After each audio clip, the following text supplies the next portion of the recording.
संक्षिप्त महाभारत के अनुशासन पर्व में ब्रह्मा जी का इंद्र से गोलोक, गौदान और सर्व दक्षिणा की महिमा का तथा गौ चोरी के पाप का वर्णन। युधिष्ठिर ने पूछा, पिता में मुझे गोलोक के विषय में कुछ संदेह है। गौदान करने वाले मनुष्य जिस लोक में निवास करते हैं उसका मैं यथार्थ वर्णन सुनना चाहता हूं। भीष्म जी ने कहा, युधिष्ठिर, इस विषय में जानकार लोग एक प्राचीन इतिहास का उदाहरण दिया करते हैं।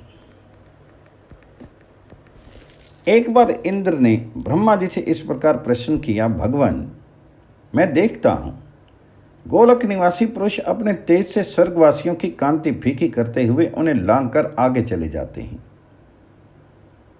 इसलिए मेरे मन में यह संदेह होता है कि गोलोक कैसा है, वहाँ क्या फल मिलता है, वहाँ का विशेष गुण क्या है। गौदान करने वाले पुरुष सब चिंताओं से मुक्त होकर वहाँ किस प्रकार पहुँचते हैं। गौदान ना करने पर भी उनका फल कैसे मिलता है। बहुत दान करने वाला मनुष्य थोड़ा दान करने वाले के समान तथा थोड़ा दान करने वाला पुरुष अधिक दान करने वाले के तुल्य किस प्रकार हो जाता है। ये सब बातें मुझे यथार्थ रूप से बतलाइए। ब्रह्मा जी ने कहा, इंद्र, गवों के लोक अनेक प्रकार के हैं। मैं उन सब को देखता हूं और पतिव्रता स्त्रियां भी उन सब लोगों को देख सकती हैं। उत्तम व्रत का पालन करने वाले शुद्ध वेता ब्रह्म ऋषि तो अपने शुभ कर्मों के प्रभाव से उन लोकों में सशरीर पहुंच जाते हैं।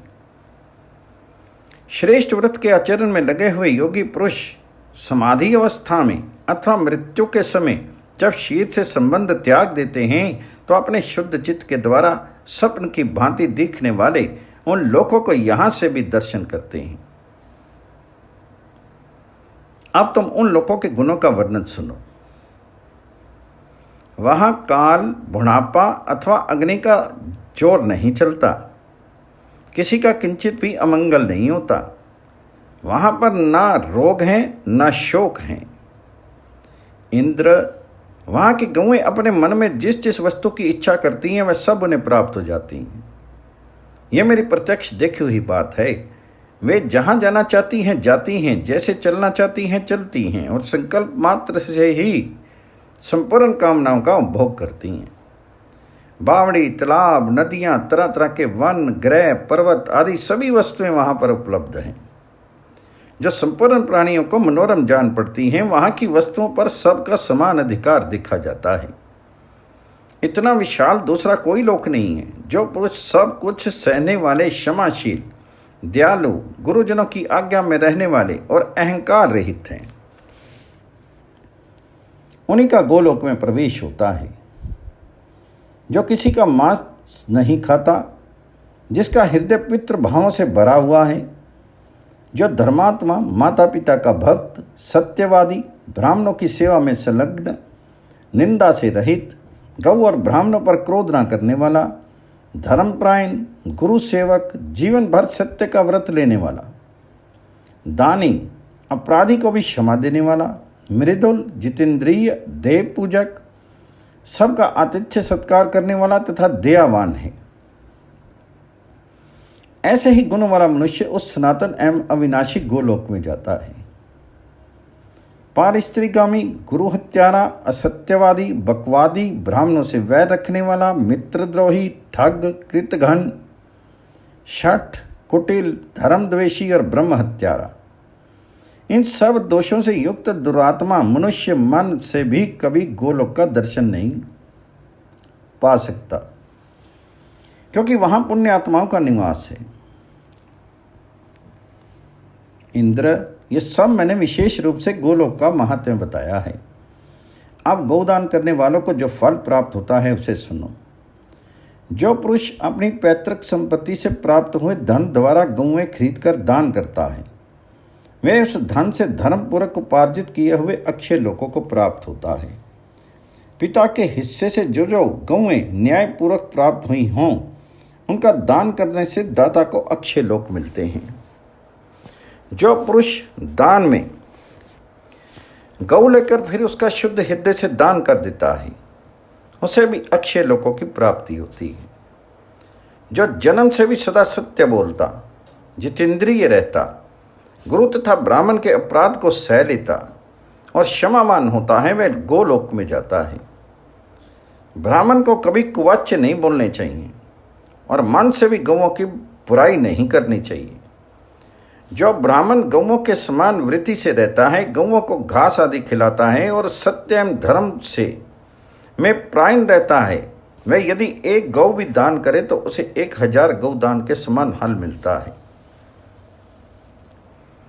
जो पुरुष सदा उद्यत रहकर उपयुक्त विधि से वर्ताव करता है तथा जो सत्यवादी, गुरु सेवक, दक्ष, क्षमाशील, देवभक्त, शांतचित्त, पवित्र, ज्ञानवान, धर्मात्मा और अहंकार शून्य होता है, वह यदि पूर्वोक्त विधि से ब्राह्मण को दूध देने वाली गाय दान करे तो उसे महान फल की प्राप्ति होती है। जो सदा एक वक्त भोजन करके नित्य गौदान करता है, सत्य में स्थित होता है, गुरु की सेवा और वेदों का स्वाध्याय करता है, जिसके मन में गौओं के प्रति भक्ति है, जो गौओं का दान देकर प्रसन्न होता है तथा जन्म से ही गौओं को प्रणाम करता है, उसको मिलने वाले फल का वर्णन सुनो। राजस्व यज्ञ का अनुष्ठान करने से जिन फल की प्राप्ति होती है तथा बहुत से स्वर्ण की दक्षिणा देकर यज्ञ करने से जो फल मिलता है, उपयुक्त मनुष्य भी उसके समान ही फल का भागी होता है। यह सिद्ध संत महात्मा एवं ऋषियों का वचन है। जो गौ सेवा का व्रत लेकर प्रतिदिन भोजन से पहले गौओं को गोग्रास अर्पण करता है तथा शांत एवं निर्लोभ होकर सदा सत्य का पालन करता रहता है, वे प्रति वर्ष 1000 गौदान करने के पुण्य का भागी होता है। जो एक वक्त भोजन करके दूसरे वक्त के बचाए हुए भोजन से गाय खरीद कर दान करता है, वह उस गौ के जितने रोए होते हैं उतने गौओं के दान का अक्षय फल प्राप्त करता है। गौओं के रोम रोम में अक्षय लोकों का निवास माना गया है। जो संग्राम में गौओं को जीतकर उन्हें दान दे देता है, उस पुरुष का वह दान अपने को बेचकर दान करने के समान माना जाता है। जो व्रतपरायण पुरुष गौओं के अभाव में तिल की गौ बनाकर दान देता है, उसको वह गौ बड़े भारी संकट से पार कर देती है तथा वह दूध की नदी में नहाकर प्रसन्न होता है। केवल गौओं का दान कर देना ही प्रशंसा की बात नहीं है। दान करते समय पात्र, काल, गौ विशेष, गौदान की विधि, समय ज्ञान, ब्राह्मण और गाय के अंतर पर भी विचार कर लेना चाहिए तथा यह भी ध्यान रखना चाहिए कि यह गौ जहां जा रही है वहां इसे धूप और आग से कष्ट तो नहीं पहुंचेगा। जो श्रद्धाएं संपन्न, कुलीन, शांतचित्त, यज्ञपरायण, पाप से डरने वाला, बहुज्ञ, गौओं पर क्षमा का भाव रखने वाला, मृदुल स्वभाव, शरणागत वत्सल और जीव का हीन हो, वही ब्राह्मण गौदान का उत्तम पात्र है। जो जीविका के बिना बहुत कष्ट पा रहा हो तथा जिसको खेती या यज्ञ होम करने, प्रसूता स्त्री को दूध पिलाने तथा गुरु सेवा अथवा बालक का लालन पालन करने के लिए गौ की आवश्यकता होती हो, उसको साधारण देश काल में भी दूध देने वाले गौ का दान करना चाहिए। दूध देने वाली खरीदने अथवा विद्या से प्राप्त हुई, युद्ध में प्राणों को संकट में डालकर पराक्रम से प्राप्त की हुई, दहेज में मिली हुई, संकट से छुड़ा कर लाई हुई या पालन पोषण के लिए अपने पास आई हुई गौ श्रेष्ठ मानी जाती है। हृष्ट पुष्ट, सीधी सादी, जवान और उत्तम गंध वाली गाय प्रशंसनीय मानी गई है। जैसे गंगा सब नदियों में श्रेष्ठ है, उसी प्रकार कपिला गौ सब गौओं में उत्तम है। गौदान की विधि इस प्रकार की है। दाता 3 रात तक उपवास करके केवल पानी के आधार पर रहे, पृथ्वी पर शयन करे और गौओं को घास भूसा खिलाकर पूर्ण तृप्त करे। तत्पश्चात ब्राह्मण को भोजन आदि से संतुष्ट करके उन्हें वह गौएं दान करें। उन गौओं के साथ दूध पीने वाले हृष्ट पुष्ट बछड़े भी होने चाहिए। तथा गौएं भी ऐसी हों जो अच्छी तरह चल फिर सकें।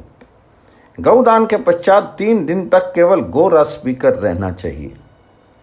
जो गौ सीधी सूधी हो, दोहते समय तंग न करती हो, जिसका बछड़ा सुंदर हो, जो बंधन तोड़कर भागती ना हो, ऐसी गौदान करने से उसके शीर में जितने रोए होते हैं उतने वर्षों तक दाता परलोक में सुख भोगता है। जो मनुष्य ब्राह्मण को भोज उठाने में समर्थ, जवान, बलिष्ठ, सीधा साधा, हल खींचने वाला और शक्तिशाली बैल दान करता है, वह 10 गौ दान देने वाले के लोगों को प्राप्त होता है।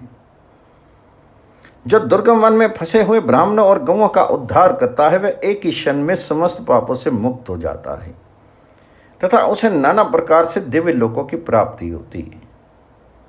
इतना ही नहीं, वह गौओं से अनुग्रहित होकर सर्वत्र पूजित होता है। जो मनुष्य उपयुक्त विधि से वन में रहकर गौओं का अनुसरण सेवन करता है तथा निष्प्रिय, संयमी और पवित्र होकर घास, पत्ते और गोबर खाता हुआ जीवन व्यतीत करता है, मेरे लोक में देवताओं के साथ आनंदपूर्वक निवास करता है। अथवा जहां रहने की उसकी इच्छा होती है उन्हीं लोकों में गमन करता है। इंद्र ने पूछा, भगवान, यदि कोई जानबूझकर दूसरों की गौ का अपहरण करे तथा धन के लोभ से उसे बेच डाले तो उसकी क्या गति होती है? तो ब्रह्मा जी ने कहा, जो उच्छृंखलतावश मांस बेचने के लिए गौ की हिंसा करते या गौ मांस खाते हैं तथा जो स्वार्थवश कसाई को गाय मारने की सलाह देते हैं, वे सब महान पाप के भागी होते हैं।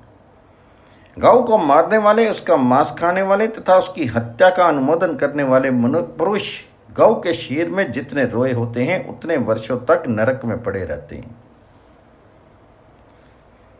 ब्राह्मण का यज्ञ नष्ट करने वाले पुरुष को जैसे तथा जितने पाप लगते हैं, दूसरों की गौ चुराने और बेचने में भी वे ही दोष बताए गए हैं।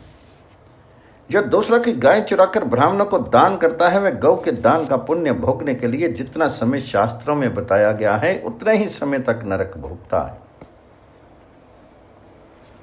गौदान करने से मनुष्य अपनी 7 पीढ़ी पहले की पितरों का और 7 पीढ़ी आने वाली संतानों का उद्धार करता है, किंतु यदि उसके साथ सोने की दक्षिणा भी दी जाए तो उस दान का दूना फल मिलता है।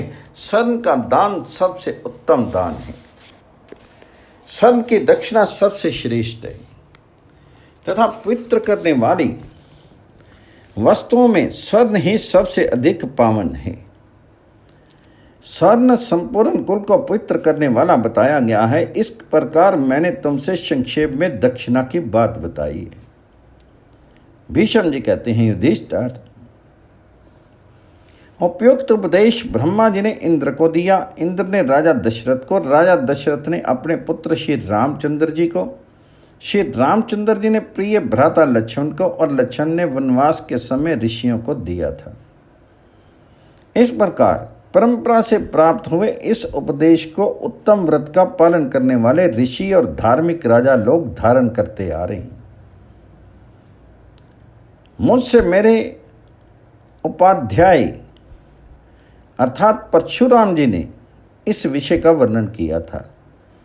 जो ब्राह्मण अपनी मंडली में बैठकर प्रतिदिन इस उपदेश को दोहराता है और यज्ञ तथा गौदान के समय भी इसकी चर्चा करता है, उसको सदा अक्षय लोक प्राप्त होते हैं।